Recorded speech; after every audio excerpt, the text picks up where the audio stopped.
আজকের গল্পটা যদি আপনি প্রথম থেকে শেষ পর্যন্ত শোনেন, এক ফোঁটা হলেও আপনার চোখে পানি আসবে। তো চলেন গল্পটা শুরু করি।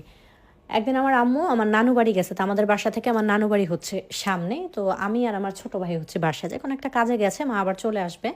তো আমাদের যে ডিশের বিলের টাকা নেয় ওই লোকটা আসছে তখন। তো আমি হচ্ছে পর্দা করি, আমি মাদ্রাসায় পড়ি। সহজে আমাকে মানে এলাকার বেশিরভাগ মানুষই আমাকে চেনে না, সবসময় আমি বোরখা নিকাব সেই ছোটোবেলা থেকেই করে বাইরে যাই। তো ওই লোকটা তার সাথে আমার সামনে, আমি তাকে দেখছি বাট সে আমাকে কখনো এর আগে দেখে নাই। তো আমি মাকে ফোন দিলাম, বললাম যে মা এরকম এরকম ডিশের টাকার জন্য আসছে। তো মা বললো যে ওই জায়গায় টাকা আছে, দিয়ে দাও। তো আমি দরজাটা খুলে, ঘরে তো আর বোরখা পরে থাকি না, ওড়নাটা মাথায় দিয়ে তারপরে ওনাকে টাকাটা দিয়ে দিলাম। ওই দিন হচ্ছে সে আমাকে সামনে থেকে প্রথম দেখলো, বাট তাকে আমি চিনি, সেও আমাদের এলাকারই। আর এখানে থাকে, ডিশের বিলের টাকা উঠায়, এটা অনেক বছর ধরে, মানে গত 3-4 বছর ধরে সে টাকা উঠায়, এটা জানি আমরা। যাই হোক, তারপরে ওই দিন তার সাথে আমার ছিল প্রথম সামনাসামনি দেখা। তারপরে আমি হচ্ছে ক্লাস 3 পর্যন্ত প্রাইমারি স্কুলে পড়াশোনা করছি। তারপরে হঠাৎ করে আমার মনে হইলো আমি একটু মানে বোরখা পরবো বা পর্দা করবো। ছোটোবেলায় তো পর্দাটা বুঝি নাই, ছোটোবেলায় বোরখা পরতে খুব শখ জাগছে। যার কারণে যে মাদ্রাসায় না পড়লে হয়তো বোরখা পরতে পারবো না, মাকে বলতে বলতে মা আমাকে মাদ্রাসায় ভর্তি করছে। মার মানে নিজের ইচ্ছায় এরকম না, আমার মাও তত পর্দা টর্দা করে এমন না, বাট আমার এগুলো ভাল লাগতো। যাই হোক, তারপরে ওখান থেকেই মাদ্রাসায় পড়া। তো আমাদের পাশের বাড়িতে আমার একটা ফ্রেন্ড আছে, ও এরকম স্কুলে পড়তো। তো ও যখন, আমি যখন মাদ্রাসায় চলে গেলাম তখন ও কান্নাকাটি করে ও আমার সাথে মাদ্রাসায়, একই মাদ্রাসায় ভর্তি হইলে, আমরা দুজনে একই মাদ্রাসায় পড়ি। তো 1-1.5 মাস পরে, মানে এই ঘটনার যেদিন তার সাথে আমার সামনাসামনি দেখা হইলো, 1-1.5 মাস পরে সে একদিন হচ্ছে আমার ওই ফ্রেন্ডের কাছে, ওই ছেলেটার নাম হচ্ছে রবিন। সে ওই আমার ফ্রেন্ডের কাছে হচ্ছে একটা পাঠাইলো, একটা চিঠি পাঠাইলো আমাকে, যে সে আমাকে খুব পছন্দ করে বা কোনো কিছু এরকম লিখে। তো ওই দিনের পর থেকে তাকে আমি প্রায়ই দেখি আমাদের মাদ্রাসার সামনে দাঁড়ানো, বা ছুটি হলে আমরা হচ্ছে রাত্রে বাসায় চলে আসি, আবার সকালে যাই ভোরে। তো যখন যাই সেই ভোরবেলা তাকে দেখতাম দাঁড়ায় আছে। তারপরে আবার সকালে যখন রাত্রে যখন আসতাম তখনও দেখতাম সে দাঁড়ায় আছে, আমার দিকে তাকায় আছে। মাঝে মাঝে আমিও তাকাইতাম, চোখে চোখ পড়তো, বাট আমি তো নিকাব টিকাব পরা থাকতাম। যাই হোক, এভাবে চলতে থাকলো। তো আমি না কোনো উত্তর দিই, কী বলবো, পছন্দ করতেই পারে। তো তখন হচ্ছে আমার 15 বছর বয়স এরকম। তারপরে আমার ফ্রেন্ডকে দিয়ে এখন সে করলো কি, প্রায় আমার ফ্রেন্ডকে দিয়ে এটা ওইটা লিখে পাঠায়, আমার জন্য ছোট ছোট গিফট পাঠায়, চুড়ি কিনে, তারপরে টিপ কিনে। তার তো তত বেশি সামর্থ্য ছিল না, মাঝে মাঝে ফুল, এগুলো হচ্ছে আমার ফ্রেন্ডকে দিয়ে দিয়ে পাঠায়। তো এগুলো দেখতে দেখতে তাকেও সামনাসামনি দেখি, সে দেখতে বেশ ভালোই। তো আমার কাছে মোটামুটি তাকে একটু একটু পছন্দ হইতে শুরু করলো, কারণ হচ্ছে আমিও তো ওই সময় কিশোরী ছিলাম। আর জীবনের প্রথম প্রেমের জন্য প্রেমপত্র পাওয়া প্রথম, কারণ কেউ এরকমভাবে আমাকে দেখেই নাই, কেউ মানে প্রপোজ করবে এরকম অবস্থাটা ছিল না। আর আমি দেখতে ভীষণ সুন্দরী। যাই হোক, তো এই পর্যন্ত চলতে চলতে প্রায় 1টা বছর চলে গেল। সে শুধু আমাকে দেখে, আমার মাঝে মাঝে চোখে চোখ পড়ে, আমার জন্য এটা ওটা পাঠায়।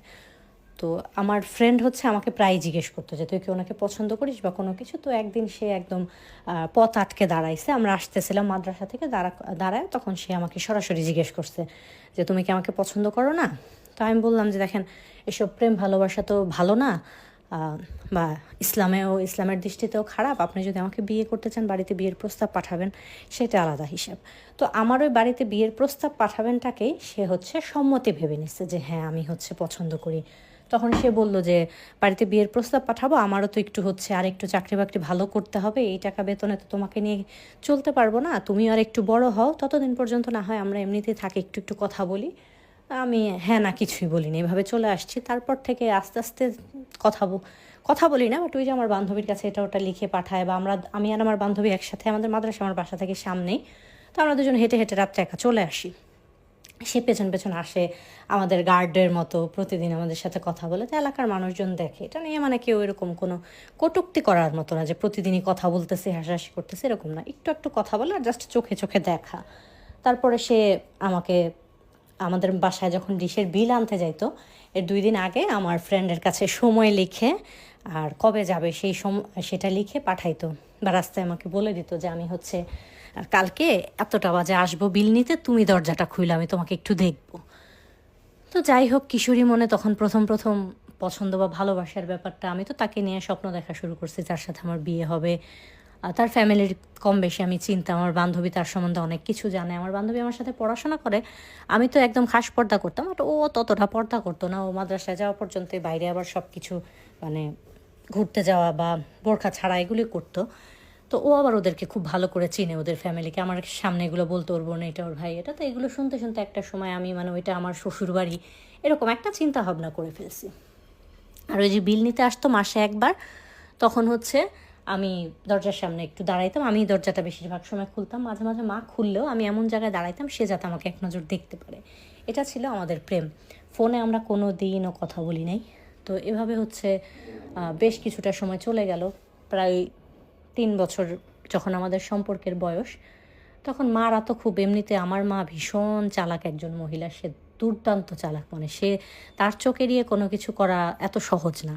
তো আমি যেহেতু ফোনে কথা বলি নাই, কোথাও ঘুরতে যাইনি, সেই কারণে সে হচ্ছে বুঝতে পারে নাই। সে একটা আন্দাজ করছে যে আমার মাথায় হয়তো কিছু চলতেছে বা কোনো ছেলে আমাকে পছন্দ করে।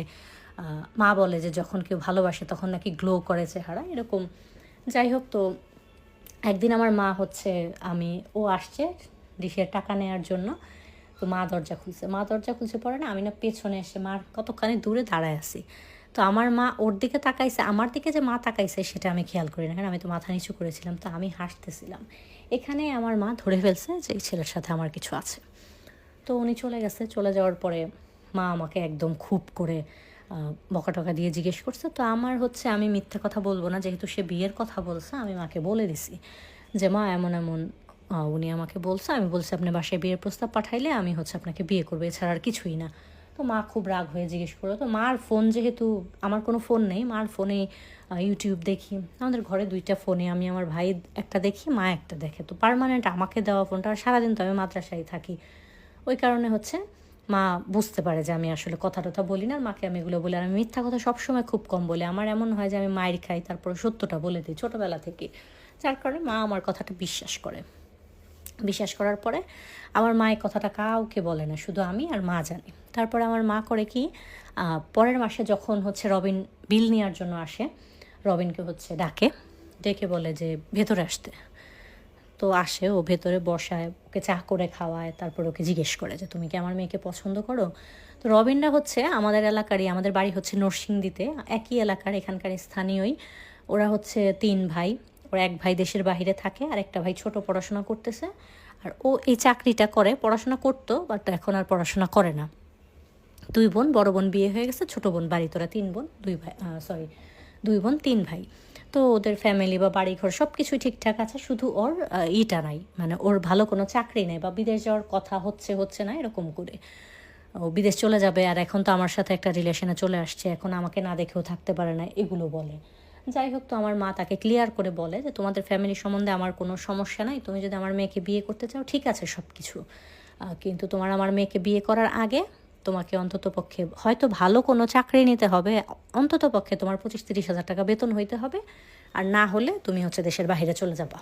যদি তুমি বিদেশ যাও বা ভালো কিছু করতে পারো, তাইলে আমার মেয়ে আমি তোমার কাছে বিয়ে দেবো। এটা হচ্ছে আমাদের দুজনের সম্পর্কের প্রায় 3 বছর চলে, মানে ওর দেখা, যেদিন ওর সাথে দেখা হয়েছে ওই সময়টা থেকে প্রায় 2.5-3 বছর পরের ঘটনা। মা এর এক পর্যন্ত মা বুঝতে পারে নাই। যাই হোক, তো এরকম বলার পরে তো ও হচ্ছে মাকে বললো যে আন্টি আপনি হচ্ছে আমাকে 1 বছর সময় দেন। 1 বছরের মধ্যে আমি হয়তো, ওর বড় ভাই হচ্ছে সৌদি আরব থাকে, বললো আমি হয়তো সৌদি আরব চলে যাব, না হলে আমি মালয়েশিয়া যাব, যেখানে হোক একটা দেশের বাইরে আমি যাব। যাওয়ার পরে হচ্ছে আমি এসে তারপরে ওকে বিয়ে করব, বা যাওয়ার আগে আমি ওকে বিয়ে করে রেখে যাব। তো যেহেতু বারবার এখানে বিয়ের কথাটা আসতেছে, আমার মা বলছে ঠিক আছে, আমি 1 বছর তোমাকে সময় দিলাম। তখন আবার আমার মা ওকে এই কথাটা বলে দিছে যে পরবর্তীতে আমার মেয়ে যদি আমি অন্য কোথাও বিয়ে দিয়ে দিই, এটা নিয়ে তুমি কোনো সিন ক্রিয়েট করতে পারবা না, কারণ তোমাকে আমি সময় দিলাম, এই সময়ের পর্যন্তই তোমার সময়। তো তখন ও বলে যে না আন্টি সমস্যা নেই, 1 বছরের মধ্যে আমি চলে যাব, হ্যান ত্যান নানান কথাবার্তা।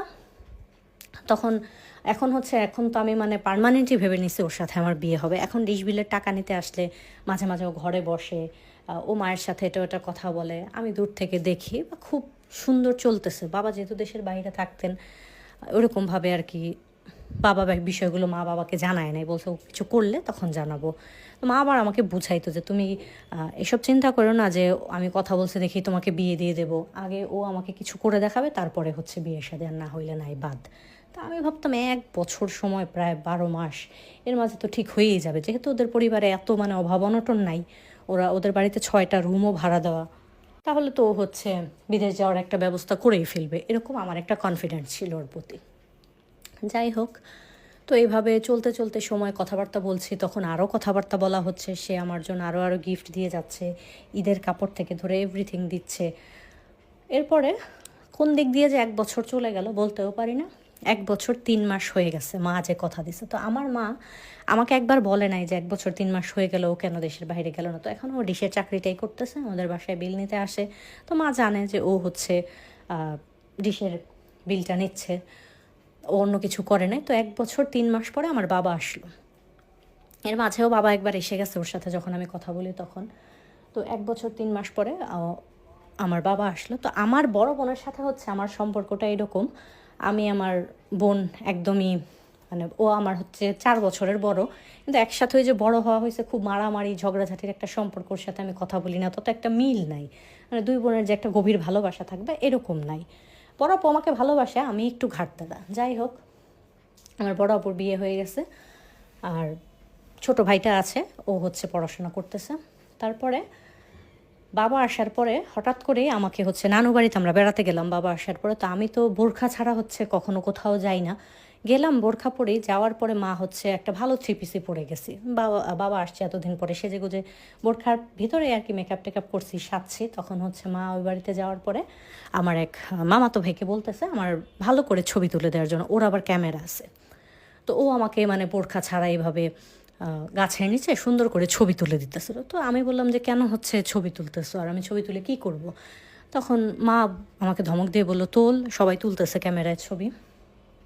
এরপরে এই ঘটনার মানে ছবি টবি তুলে আসলাম। 10 দিন পরে আমাকে জানানো হইল যে একদিন সকালে আর কি, আগের দিন রাত্রে আপু আসছে, বৃহস্পতিবার দিন বিকেলে আপু আসছে, বাবা দেশে আসছে তখন 13 দিন সময় চলে। তো বৃহস্পতিবার দিন আপু আসছে, শুক্রবার সকালে ঘুম থেকে উঠে দেখতেছি ঘরে বিশাল আয়োজন, মামিরা চলে আসছে, তারপরে হচ্ছে নানুদের বাড়ির মানে মামিরা খালরা সবাই আসছে, আমার ফুপুরা নাকি আসতেছে, ঘর ভর্তি করে মানুষ একদম। তো আমি কাকে জিজ্ঞেস করবো, মা রান্নাঘরে ব্যস্ত, সবাই মামি